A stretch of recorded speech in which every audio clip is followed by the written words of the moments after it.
Hello everyone, my name is Matias Koski, CEO of Immersal. A few words about myself. Typical Finn. I spent 10 years working for Nokia and Microsoft, mainly in London, Finland, China, Shenzhen, and also recently in Hong Kong. I spent 5 years in Hong Kong, now back to Finland thanks to low taxes and beautiful weather around here. I'm gonna talk about the visual positioning first, talk about the tech itself, and then I hand it over to my friend Ender to speak about the actual use cases and how they have been utilizing that in the past and hopefully going forward. Okay, let's kick off. We used to be a small startup. We had about 5-6 employees in the past. Thanks to AWE, Hexagon acquired us roughly 3 years ago. It was July 2021. Since that, we have been growing fast. Now we have tripled our employees and hopefully double next year again. We mainly work with big companies and the system integrators and also the XR studios that are quite often the kind of like feeding the ideas for these big companies. Then, how it works. So we split that into 2 different parts. First you have the spatial map, and then you have the localizing layer. First, we just take a bunch of pictures from the environment, then we combine them, send it to our cloud, and as an output you get the spatial map. Which means that when you have this map, you can visually localize yourself within the map. You can use any kind of device as long as you have a camera, and we have the access to camera feed. We can't use MetaQuest 3, but we can use like Magic Leap, we can use your web camera from your laptop, iPhone, Huawei devices, you name it. We can also use third parties. So, for example, in mining, there's autonomous vehicles. So we have the access to camera feed, we use that data, we create the spatial map once a day.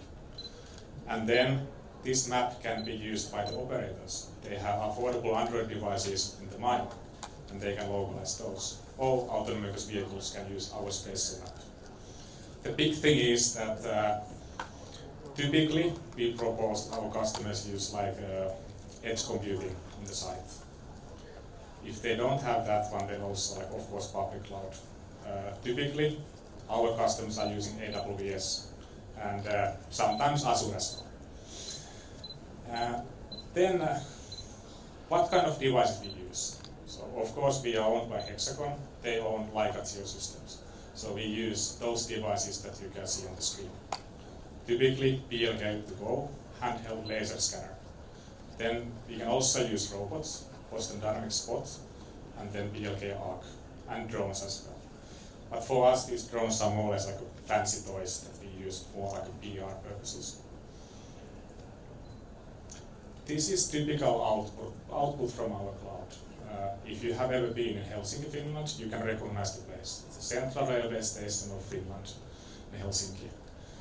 You can see the underground and then also the layer on top of that.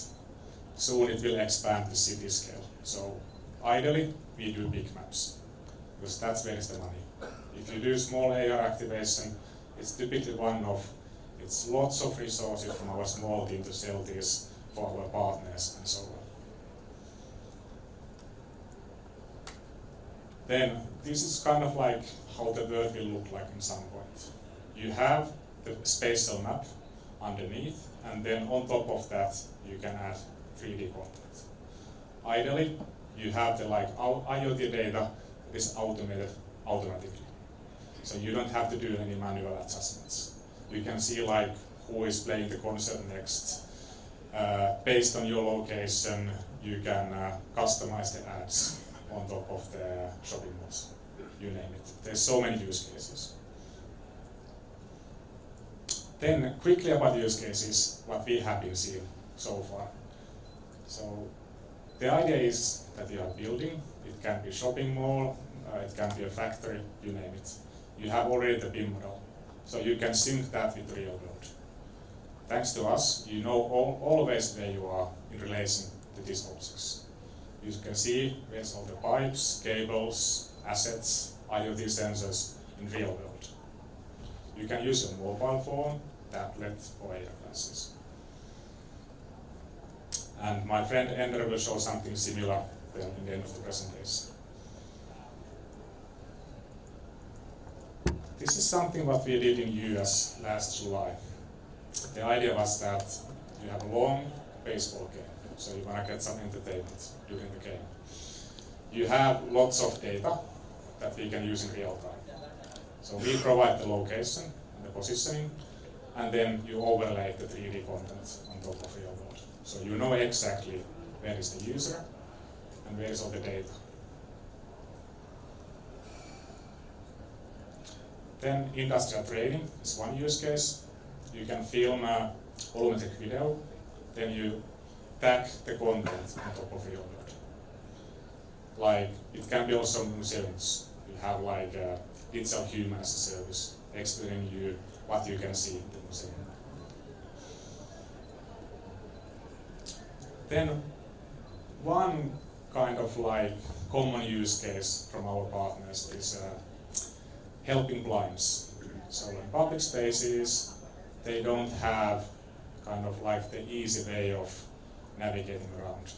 So by using visual positioning, they can know exactly where they are and what they are seeing ahead of them. How it works, you just raise up your phone, you take one picture, and it will tell you where you are. And it will tell you what's around you. Typically, it will use audio guidance.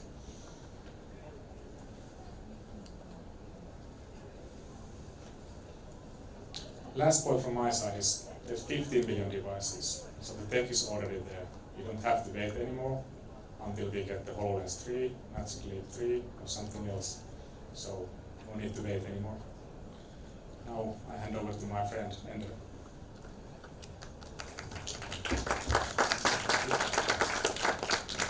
Hey guys, thanks Matias for this opening, great opening. My name is Ender. I'm actually going to share a bit more about how SpatialWork work together with Immersive SDK as a user and collaborator. Just a bit background from ourselves. We are from Hyperlab. It's a company based in Singapore, starting as a driven vision of immersive technology for the past 9 years.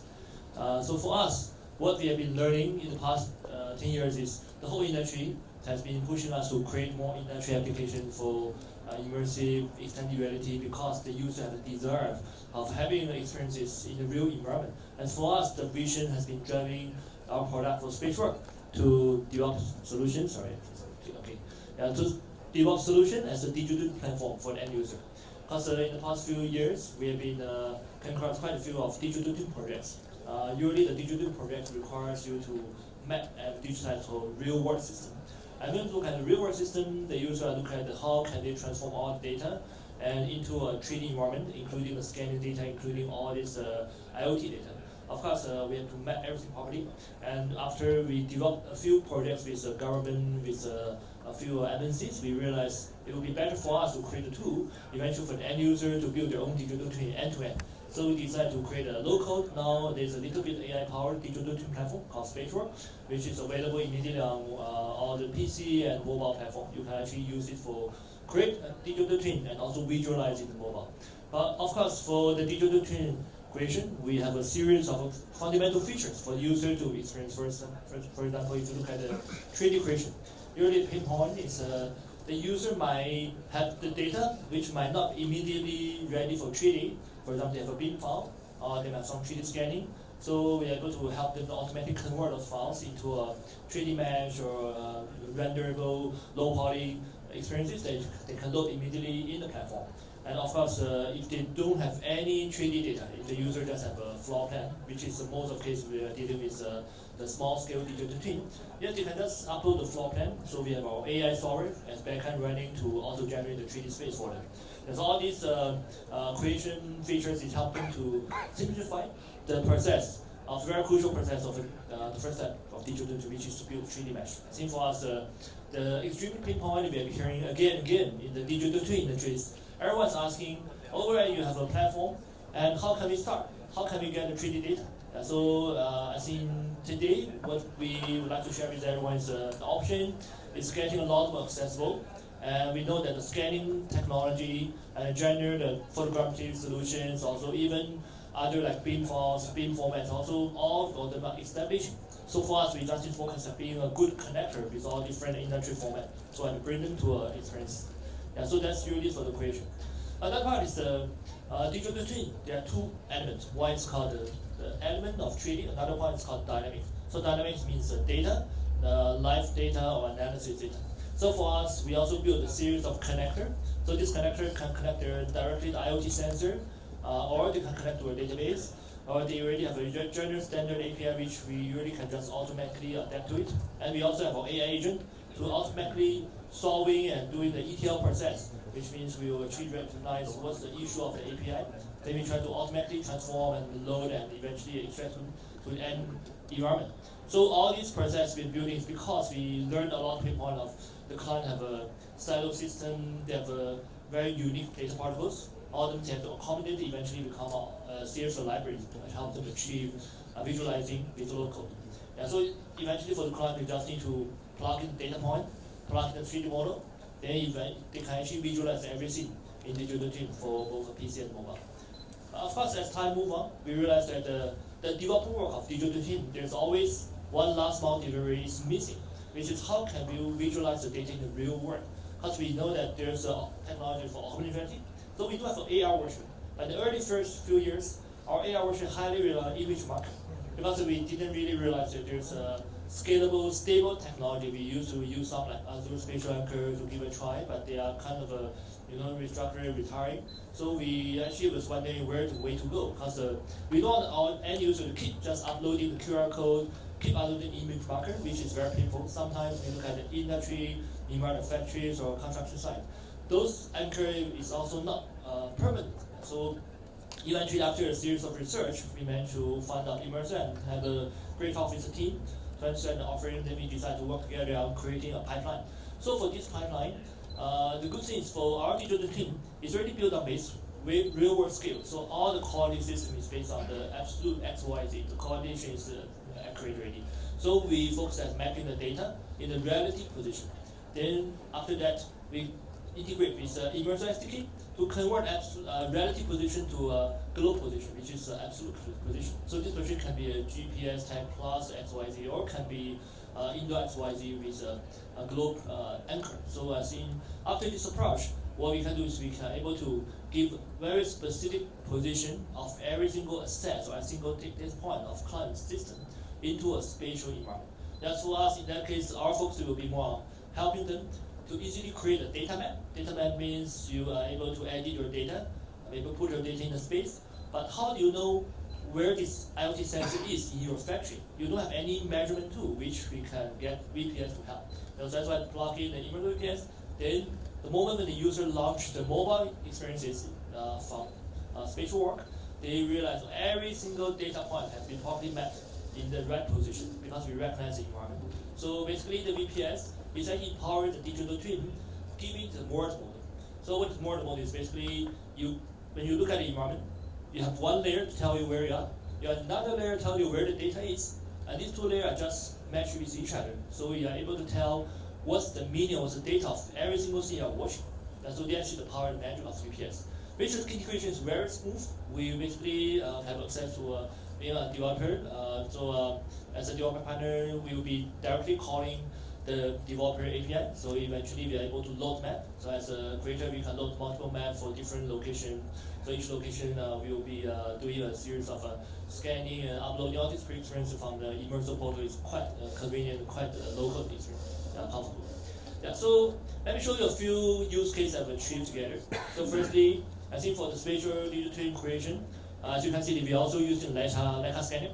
So I think this is recommended for the most accurate scanning method. So we do a scanning of the building. Then we also have the beam model of the building. Then after that, the picture on top is actually SpatialWork platform. So basically, you import the map that you scan.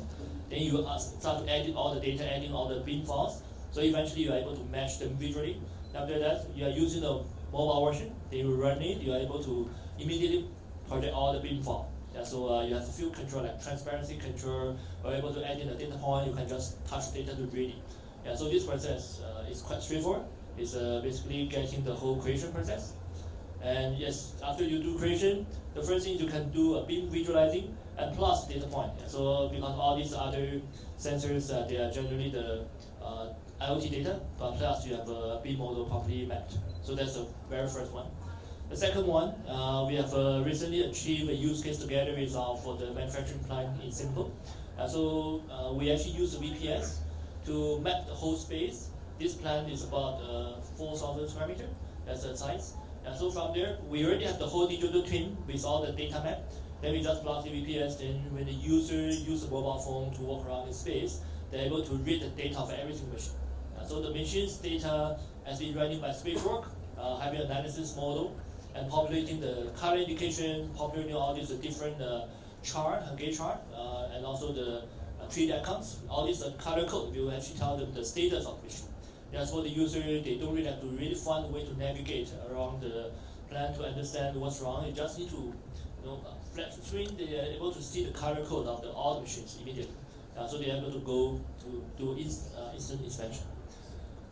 Then the last one, actually we try out, is currently we are testing another mode is basically visualizing construction materials. So for example, that when you do some scanning, in Singapore, every day there's about like 200 construction sites ongoing, right? So there are always this requirement, how can we make sure that I don't really accidentally dig the cable at the ground, because I need to have accurate understanding of where the cable is. Right? So what we do is we have a cable map, and so we're able to merge the cable map plus the existing VPS, so as you're able to visualize what exactly underground. And so from there, this will be very good to help the company who actually do construction to understand what to have to avoid when they are digging a hole or they are changing any infrastructures. So all these information is actually benefit from combining capability of digital twin in local editing, adding model and data, plus the VPS to tell the user where they are. So I think we are quite happy and it's really quite blessing to have this collaboration with Matias team. They are very supportive, they give us a lot of technical advice, and so we're able to achieve a series of amazing use cases. So we believe that for the collaboration for digital twin and the VPS is definitely the way to go. If you are aiming to build a real world system, really map all the data, eventually get insight on spot in the remote device or even in the smart glass in the near future. I think this is definitely the right direction. We definitely see a growing adoption to this. So I'd like to just conclude with just some of the case studies we've achieved in the past 10 years. And thanks for hearing from us and Matias.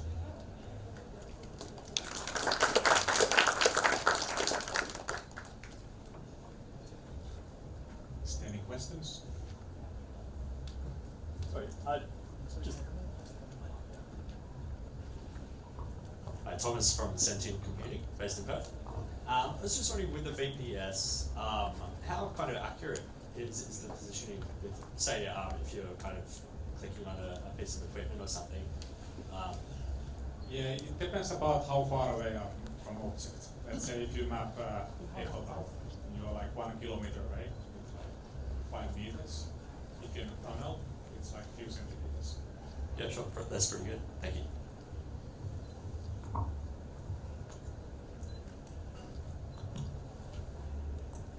Yeah, hi. This is Abdul from FilterU. How did you build the spatial map for the underground cable system? Okay, so for this one, usually we know that in the urban planning, like in Nigeria, there are this cable map which are tagged using the GPS node. And so we also know that usually for the building, we are able to get the Google map of those GPS maps on. So we are able to just map the cable under the GPS tag. So this is relative positioning. Of course, if you want to look at whether this cable belongs to this building, then we need to actually add up a VPS map on top of it. Because for VPS, then there's also always the option to actually allow GPS plus VPS. So we know that where you are, then you know exactly which orientation you are. So there's two machines add together, you're able to map objects in the right orientation, in the right space. So that's how we do. How accurate was it? Was it used? And was it accurate? So GPS only give you an overall rough idea of where you are, but it doesn't really help you to identify the location. Right? So it's still ultimately still rely on the VPS accuracy, which is Matias mentioned is about CF meter. CF meter is really okay enough. Were there any photos taken, or you just mapped it with the historical data that you had? That was about it. So for cable, usually it's either, for example, if they did some construction before, then they have to really do a 3D scanning of that area. So they have to keep the 3D model. Because just now the example is based on you already done some construction work.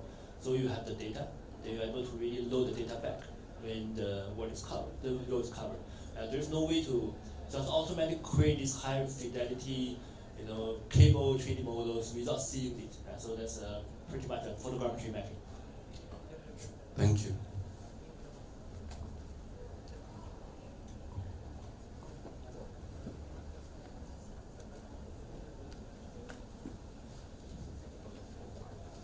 That's all then. Thank you guys. Thank you.